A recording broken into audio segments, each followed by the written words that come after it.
We don't have to be anywhere else but here. Good morning. Good morning. Good. Wonderful. This session is Enrollment Customer Service, who does what, when, and how. Every day, we all get asked to help a student in one way or another. Where do I go for this? Or I need help with that. The way we approach helping these prospective students directly impacts the way Kane recruits, registers, and retains. The handouts that you see in front of you are for use to take home as a resource tool for this session. The first page shows the enrollment division as it stands, and then the second page is a resource tool for you to see who does what, when, and how. So again, the way we approach helping these prospective students directly impacts the way Kane recruits, retains, and registers. Now, who's heard the saying, if you want it done, do it right, and do it right the first time? No one? Yeah? Okay. Kelly has. Thank you. The Division of Enrollment Management is a service division that, like all of us, every department here in the university, focuses on those 3 R's that I just mentioned. Our collective... Our collective method of customer service is only effective if we point students in the right direction the first time. Do it right, do it the first time, get it right for the students. Today we will go through the working groups of the and units within the Division of Enrollment Management so that we can provide a better understanding within the division and outside of the division, and so that we can direct these students to the right people who can help them the first time. The division, as you know, is about 2 years old and has 3 operating units. The first is Enrollment Management Operations, the Registrar's Office, and Admissions. To the left-hand side, under Enrollment Management Operations, led by Chad Austin, falls financial aid, data processing, and operations, which is the technical side of the Enrollment Management Division, the software side.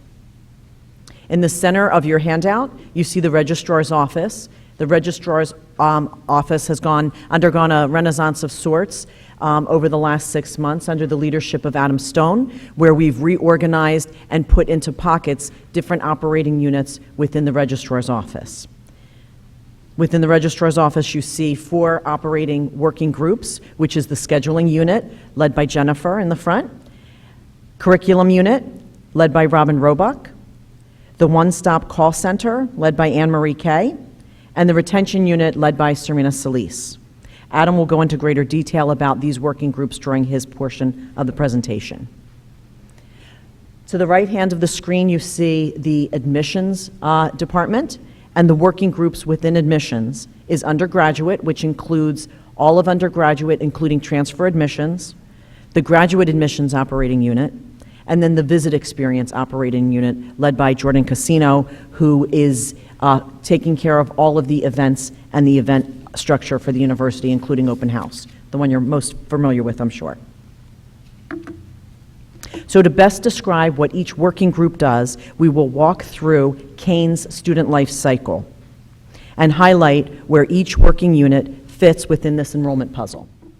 You'll see at the center is the president's 3 favorite R's, which is recruitment, registration, and retain. This is what we need to continue to focus on for all students. And when we work on a pilot project or a individual project, we should be asking ourselves, how does this project fit into one of these 3 R's? And if it doesn't, is it something that we should be focusing on? So with no further ado, I invite Chad to continue the presentation to pick up with the first step within the enrollment cycle, which is to identify prospects. Thank you, Marcia. Good morning. Good morning. Awesome. Marcia warmed you up for me on this beautiful day. Before we start, I just want to ask, who helped out with graduation this past week? Can you raise your hand? Everyone look around, give them a round of applause. They made our graduations truly wonderful. Thank you. I need the clicker, don't I? I apologize. Sorry, a little too much coffee. So the 3 R's, recruit, retain, register. Everything that we do in enrollment management is guided by this principle. In order for a student to register, we first have to recruit them. In order for them to retain and graduate, we have to have them go through the student life cycle. So our whole focus of this presentation today will be the student life cycle. Everything from first learning who our prospective students are, to getting them through the application process, to getting them registered by Adam's team, and retaining them through our ultimate goal of graduating them. And if we're lucky, our graduate team will take it from there and we'll start the cycle once again.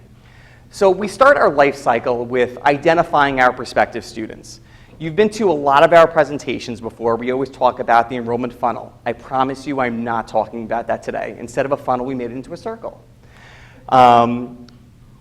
We are in a climate and a geographic location in the United States where we have a dwindling amount of high school students over the next decade. We are just about to jump off that cliff. So what we've been doing is repositioning ourselves by implementing best practices, doing our research, working with consultants in the enrollment management field to best position ourselves to be prepared for this upcoming cycle when we're going to be working with the same amount of competitors going for less students. So what we're doing is we're learning how to be the best admissions professionals as possible. We're working with third-party vendors to identify who our prospective students are. Instead of waiting for their junior and senior year to raise their hand and say, we're interested in Kane, we're starting in their freshman and sophomore year. We're identifying students who take the PSATs, who take practice exams, and saying, Kane is a viable option for you. This is what we have to offer you. And keep us on the radar as you're going through the admissions process. So we work with companies like College Board, the National Research Council for Colleges and Admissions, I believe that's what that acronym stands for, and some other agencies where we can find prospective students who have characteristics that are a good match for Kane. They may have a certain SAT score, a GPA, certain extracurricular activities, certain academic aspirations that we know we're a good match for them. And then we go after them. We send them emails, we send them search pieces, we invite them to events and so forth. And we do this within our operations team, which is the team that I lead. We have several people who handle the data, bringing the students into our CRM system, which starts our email communications. We're doing print communications, which Melissa Mayorino, our marketing project manager, oversees. If you have not seen any of our print materials, over the past 2 years, we've pretty much redone every search piece we have at Kane University. We have a new message, and we're trying to have consistency across all of our search pieces.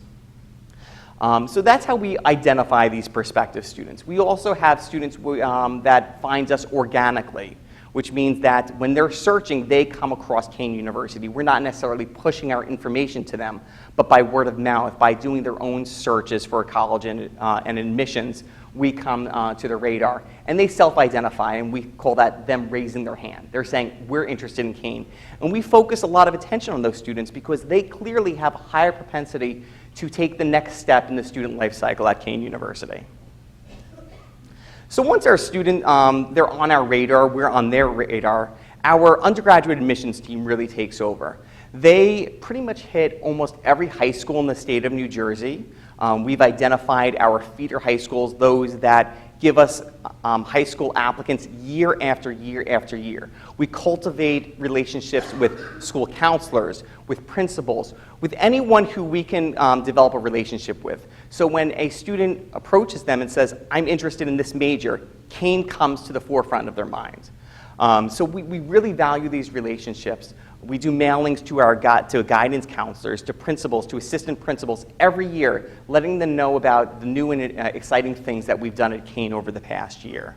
Like I said, we go to high schools. We also go to almost an amazing amount of high school fairs where high schools host colleges and universities from all over the country and internationally to come and present, usually at a table, for high school students and their families to just get a brief overview of the university and usually a takeaway, some of our search pieces. We also, well, actually, I'll get to that in our next slide. So our undergraduate admissions staff does this. We also, everyone across the division is always supporting this. So there's been opportunities where Marcia has stepped in and gone to recruitment events. I've gone to recruitment events. It's really an all hands on deck approach to get the students interested to Kane and then take the next step in the life cycle, which is applying. The application process is something that is very daunting to some families. As you know, we service a very large amount of first-generation college students, which means that their families have not gone through the admissions process. So we try to hold their hand through the whole process because it's very in-depth. There's a lot of parts into it. We try to be as user-friendly and self-explanatory as possible. Everything we do, there's instructions. It's very, it could appeal to any audience whatsoever. So our students apply through our own our own application. We call it our .edu application. If a student goes to apply.kane.edu, they can find that application. And then we also participate in the Common Application, which is a mechanism that allows families to apply to multiple schools at the same time. And because of this, we're getting a lot more applications to Kane University. About 3 out of the 4 applications we receive now are through the Common Application. You may think that sounds great, that our numbers are going to go through the roof, but we found over the past 3 years since we've been utilizing the Common Application is that even though our applications are rising, the students who apply to Common App, they may have never come to Kane University. They may have never even done their research on Kane, but they've been guided one way or another to apply to Kane through the Common Application. So like I said, we've been finding that those students yield a lot at a lower rate than students who apply through our native application, the .edu application. So we do have different communications tailored to applicants for both of those mechanisms that come through our application process. Once the student submits the application, they're put in touch with their admissions counselor. Every admissions counselor has a geographic territory. And one of the handouts that we've given you today is the geographic as well as the niche territory for each of our admissions counselors. Like I said, we hit almost every high school in the state of New Jersey, every county. We've expanded our recruitment events, our recruitment territories into Staten Island, and we're going to be going further in the coming years as we're able to identify new markets of potential. So once an applicant submits their application, they're given the contact information of their counselor. We have automated communications that go out at every point of the admissions process. When they submit an application, when they submit their supporting documentation, when a decision is made. To complete an application, the applicant has to give us their transcript, their SAT scores, and potentially a portfolio and audition if they're applying to a program in Michael Graves or the College of Liberal Arts. Delia Emery, who is sitting in the middle in the back, she oversees our data processing unit, which is vital to students completing the application process. We get, I think it's safe to say, hundreds of thousands of documents a year that come in through our data processing unit. Our data processing unit handles undergraduate, transfer, graduate, and also lends support to registrar and financial aid during peak times. They also handle all of our mailings to prospective students, all of our communications post-decision. So that unit is still very paper-based, but we're working to implement new efficiencies and technology to make them work a lot smarter, not harder. Once they're able to complete the application is passed off to our admissions counselors, where they do a review of the application, which involves reviewing any letters of recommendation, their transcript, their scores, SAT, ACT, TOEFL, and any other supporting documents that may have come in through the application process. We render a decision. We send this amazing acceptance packet, which Melissa has developed over the past year, which is really a celebratory and congratulations for them achieving this monumental step of being accepted to a university. And then we have our post-decision communications, which really it aims at taking them through the next part of the enrollment process, which is our 5 steps to enrollment.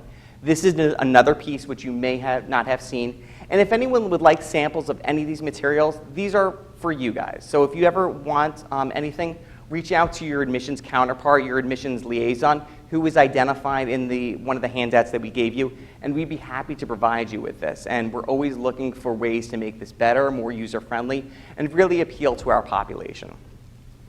So our 5 steps to enrollment guide students to take their admissions decision and hopefully end up in a classroom on the first day of class. Our first step is to get them to submit a tuition deposit.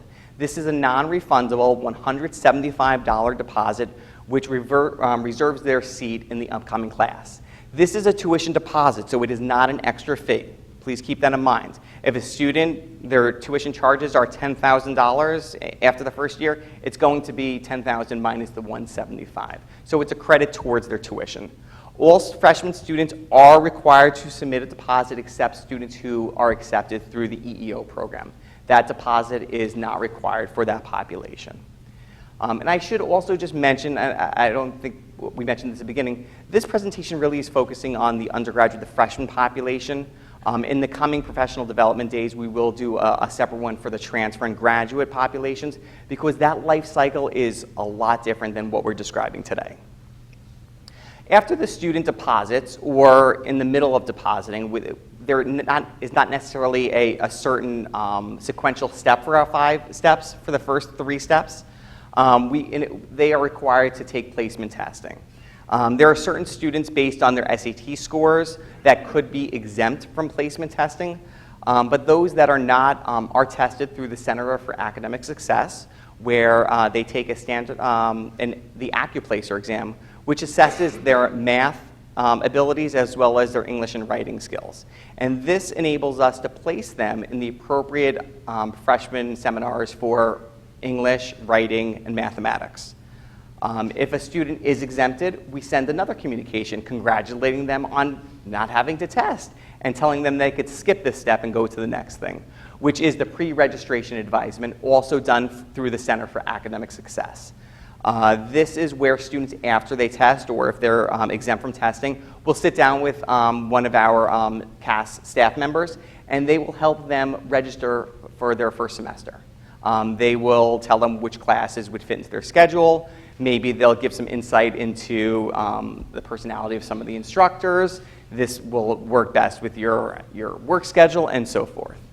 And then we get them registered. After that, prior to the beginning of the semester, we hold a new student orientation, also done by CAS. And as you can see on all these slides, so many of the things that we do in enrollment management are really a team effort. It's not just admissions, it's not just registrar, it's not just CAS, it's not just student accounting, it's not just financial aid. We're all working for our students, and it really is a team effort. We hear about these silos a lot at Kane, but this is clearly an example of where a silo does not exist because we cannot function without one another, and our students cannot be successful, and they cannot navigate through this life cycle unless they are supported by all of these areas. So finally, guiding this whole life cycle post-decision are our yield activities. Yielding is when we are taking the admissions decision, we're converting that into an enrolled student. We accept a lot more students than enroll at Kane each semester. We have to do that because we know that not everyone's going to accept our offered admission. We've read statistics where students are applying on average of 12 different schools now as a freshman. That's 12 people competing for 12 universities competing for one student. So we have to set ourselves aside from everyone else. We have to have a different message. We have to make sure that we give their financial aid package before the next school. We've made a huge change to our admissions process in that we award merit-based scholarships with the admissions decision now.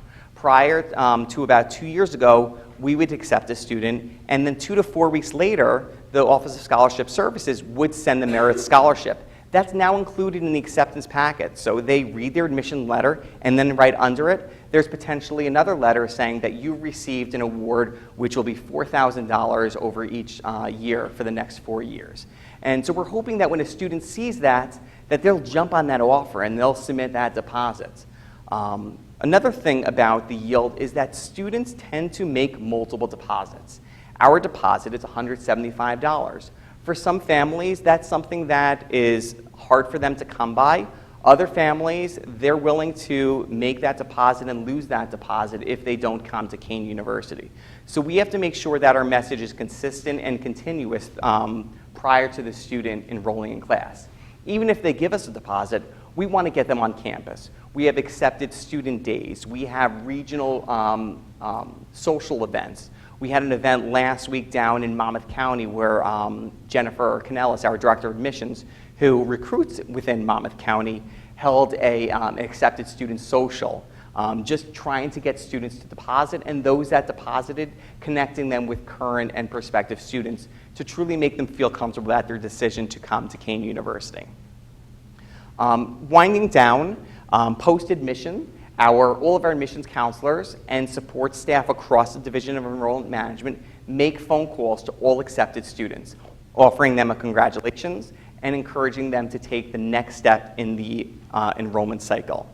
Followed up 2 weeks later, our academic counterparts, led by the Vice President of Academic Affairs Office and supported by Kelly in the VPA's office, makes a second round of phone calls to all those students, offering them a congratulations from the academic side of the house, this time focusing on the academics, the curriculum that they may be accepted into, but still guided by the same message to get them through the 5 steps to enrollment. Enrollment Management Operations is continuously monitoring our numbers, so we know how many applications we have, we know how many offers are out there, we know how many deposits we've received. And we share that information across the university, which help our academic partners plan for upcoming sections that they may have to open. We work with student accounting for many different aspects of this. And as you can see on the right side, as we get through the life cycle, this list grows more and more. That team really is coming into focus. And so that's the admissions, the recruitment and admissions part. I'm now going to turn it over to Adam Stone, our university registrar, who is going to talk to you about getting post-admission, getting them into the door, and then retaining them through graduation.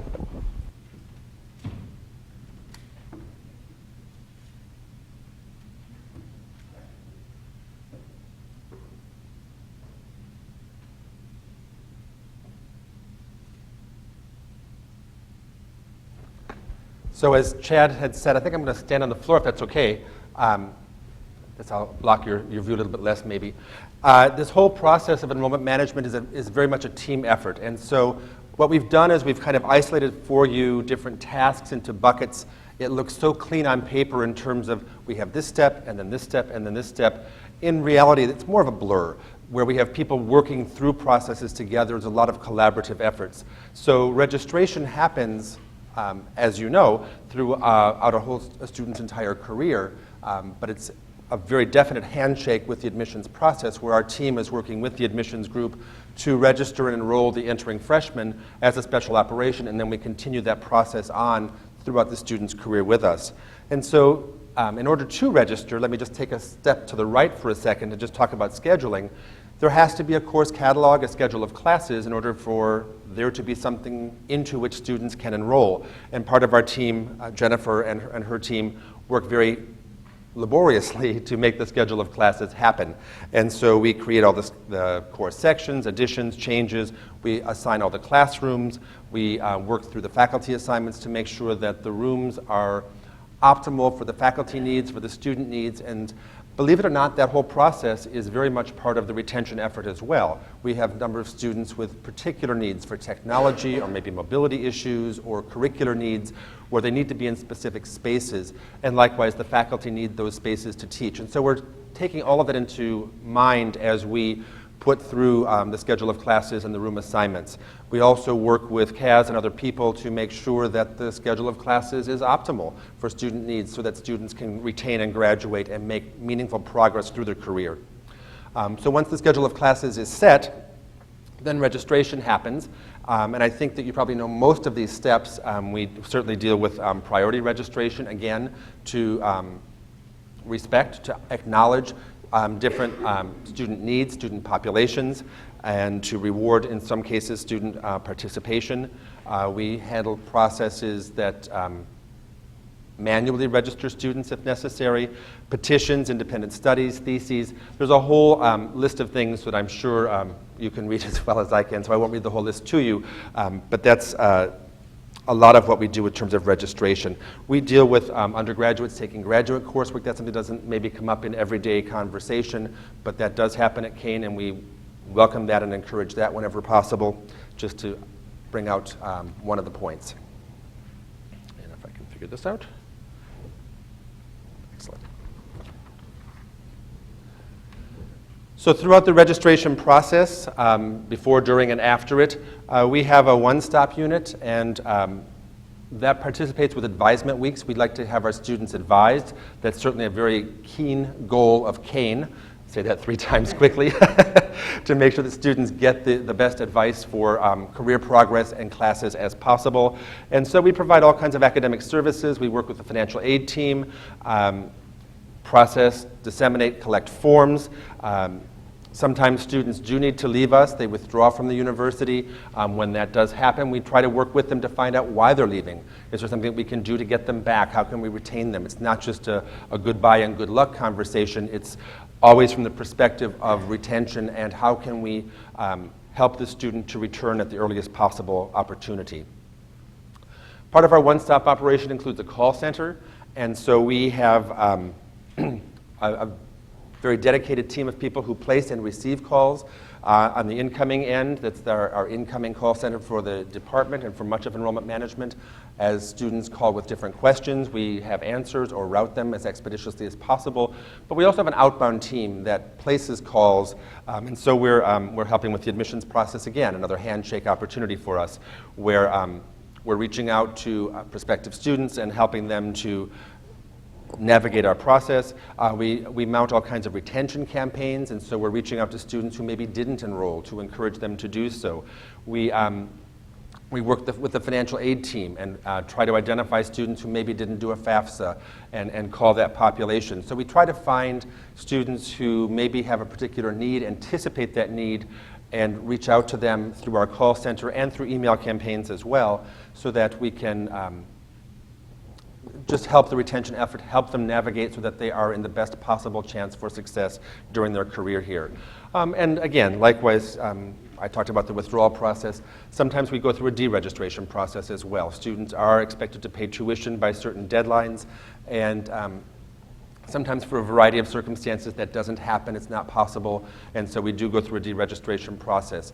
But even there, we try to reach out to that student population before, during, and after. So we reach out to them beforehand saying, you're going to be deregistered. Please don't let that happen. How can we help you prevent this from happening?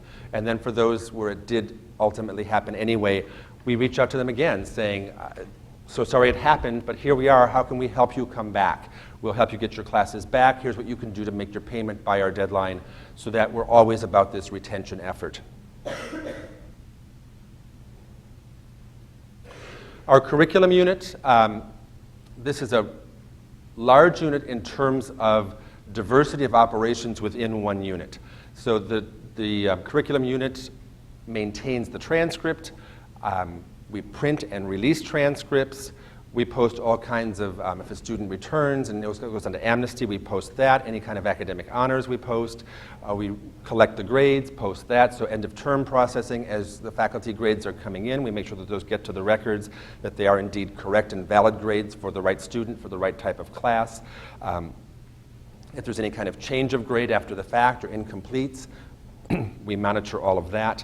This is where we maintain student majors and minors. So if a student is declaring 2 majors, we help the student navigate that process, making sure the degree audits are correct.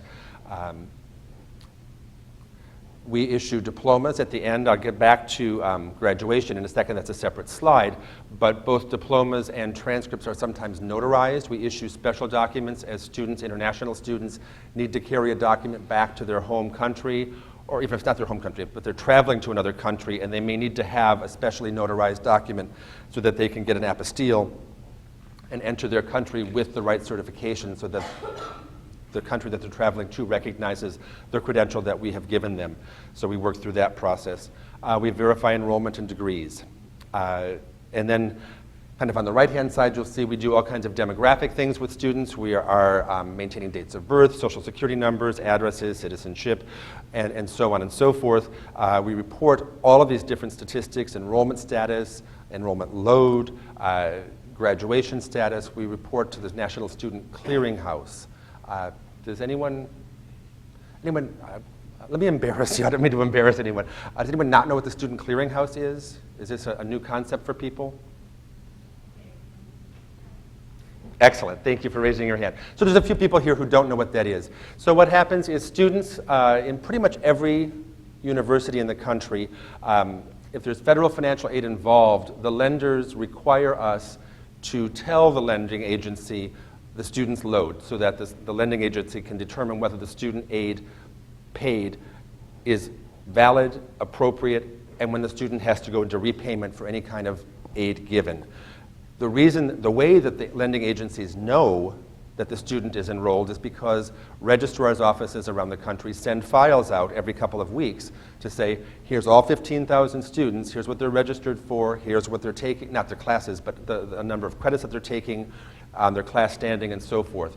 And then the National Student Clearinghouse, this agency that we contract with, then finds all of those students from our file, finds all of their respective lending agencies, and pushes that back out so that the lenders know that the student is or is not enrolled and that the lending can carry forward or the student has to go into repayment. It's a big process. It's important. So if we don't do that, there's a couple of things that happen. One is there's an audit finding, which we try very hard to avoid, and I am very happy to report that so far we have avoided that. But it also, again, allows the retention effort to be successful because students who continue to get this aid without any impediment or obstacle along the way can continue their studies with us. And so we want to make that as seamless for the students. And so that's the National Student Clearinghouse. And so we are reporting this data very frequently. Every couple of weeks we send more files out for both enrollment and graduation.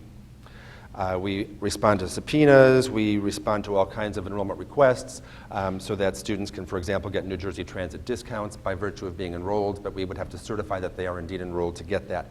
So that's just an overview. I hope it wasn't too quickly covered because there's just so much going on there. Curriculum catalog, transfer credit, there's more kind of to this. We maintain the university's catalog. There'll be more sessions on that later this week. For those of you who have responsibility for editing catalog content, you have been specially invited to participate in a training session, and we look forward to seeing you at those. I am very happy to report that the university has contracted with a company called Smart Catalog to automate the catalog process. It will be online as they have been in the past, but it's database driven now. It's cloud-based database, and so the edits are much more dynamic, user-friendly, font-friendly, content-friendly.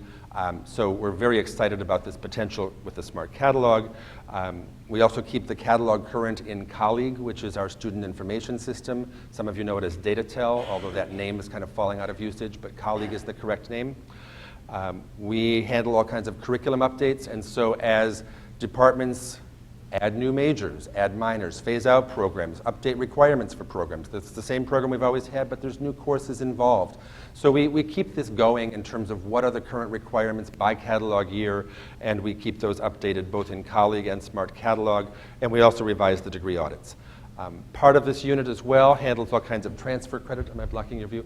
Handles transfer credit, and so we work with the academic units to identify articulations, equivalencies that get stored in New Jersey Transfer.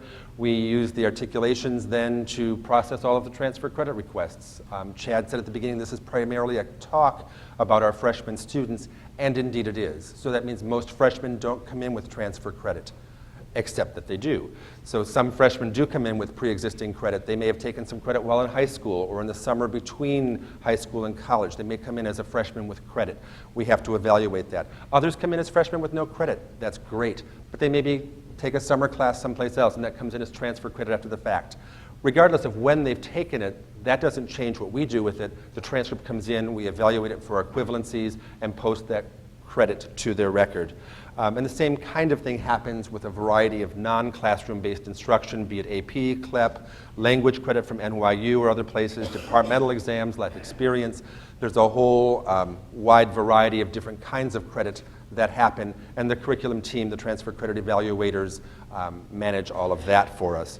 And some of you already have, and others will get it toward the end of this presentation. There's handouts that you'll have to take with you in terms of the specific people in our area, in terms of who does what. And so you'll see the transfer credit evaluators, some of whom are here, kind of break down the function by student program or student college. The graduation auditors, by contrast, break down their workload alphabetically. Your handout will help you navigate those distinctions in terms of who does what. We have, in addition to the curriculum unit, we have, and this is part of the newness that Marcia was speaking about, is a new retention unit.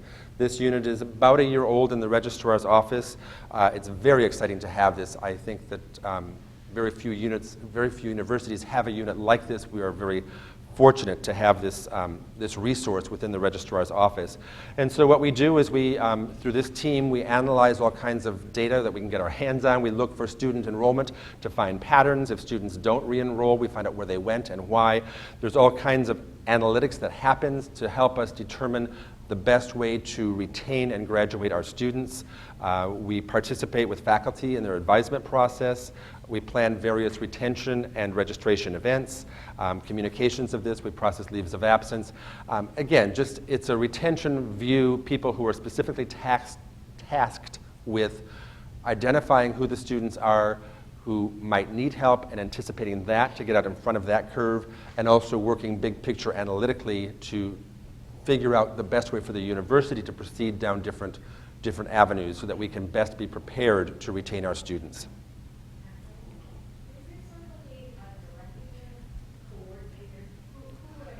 Serena Scalise. And that's in your handout. And I welcome your questions. Anyone who has questions, that's very welcome. Thank you. There will be a question and answer period at the end as well for additional questions. No, it's all great.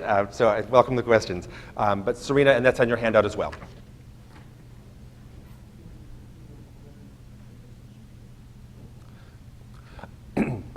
One of Serena's charges, and many of you know it, some of you may not, there is a newly formed retention committee that the university has, and Serena is in charge of that.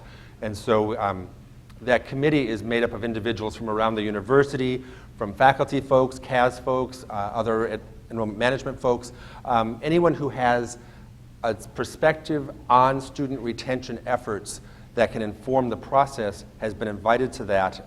And if you think that you have input and maybe haven't been invited, again, I would welcome you to reach out to Serena and see how you can partner there as well. But this committee is, it's been functioning for 6 months now, I would say. It's making some great strides. I'm really impressed with some of the things that they've identified to date. And they continue, bless you, to do that. Okay. I think my last slide, yes. Yes, graduation. So kind of the end of the student life cycle, we hope, is indeed graduation. So we do degree audits. We populate the degree audit system. We are making great strides in keeping that up to date. We have a little bit of work to go before it's 100% locked down, but it's getting tighter and tighter, and we're very pleased with the progress there. We order diplomas for the graduates, distribute them. Verifications of program completion. We report, again, the graduates to the National Student Clearinghouse so that the lenders know that the student's program of study has completed. We provide all kinds of documents to various officials, be it for apostille, embassy letters, and a lot of times, as you all know, of course, the history of this university is one of education. We're a teaching college from our history, from our roots, and we're proud that we have so many teachers graduate from this university every year. And so that's a large part of what the graduation team is responsible for as well, is providing letters that help the newly graduated teaching students get certified in their field so that they can become indeed teachers. And we partner very closely with the College of Education to make sure that that happens, and oftentimes we write letters on their behalf toward that end. So I think that's the end of the formal part I have for you.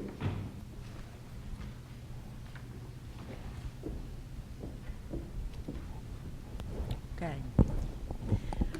I know that we shared a lot of information with you, but again, the intent was to share as much information that we had so that you can take that information back with you and figure out how you can best help our students. So just going through the handouts that we gave you, we shared the overview of the Enrollment Management Division. So when a student presents themselves and has a question, you can look at this chart, hopefully, and make a determination of which bucket to best contact to make sure that you're pointing the students in the right direction. Which unit is responsible for those different things that the student may be asking, so that, again, we're pointing them in the right direction.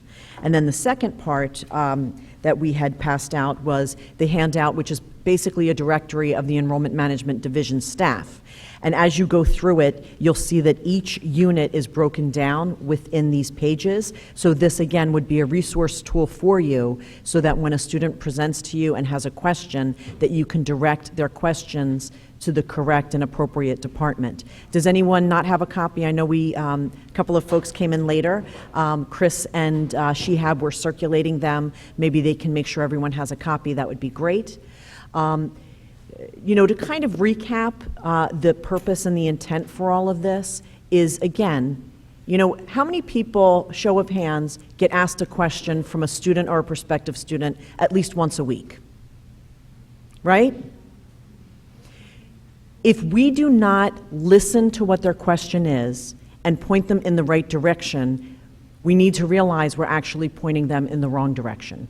And if we're not helping them, we're really hurting them, and they're not able to be recruited, they're not able to be registered, they're not able to be retained. So even though it might seem minute that one person has one question, I know that based on the camaraderie I feel that we have here at Kane, we want to help them. So take a minute, take a breath, and let's help those students and point them in the right direction and help them together. So does anyone have any questions about all of the information that we provided today? I know it was a lot. Good? All right. In the event you don't have any questions today, you do now have all the phone numbers and contact information for each of us within the Enrollment Management Division. Any questions along the way, if a student presents and has a question and you have no idea what the answer is, even if it's trying to figure out what right direction to point them in, always feel free to call me, email me, call Chad, email Chad. Jennifer Canellis is here in the back of the room. Adam is here. So if you know, hey, it is registrars, but I'm not sure what unit or whatever, always reach out to one of us or reach out to one of the managers within those buckets that we showed you so that we can best help our students so that, again, they come, they enjoy, they stick around, and they graduate. Thank you very much and enjoy your day.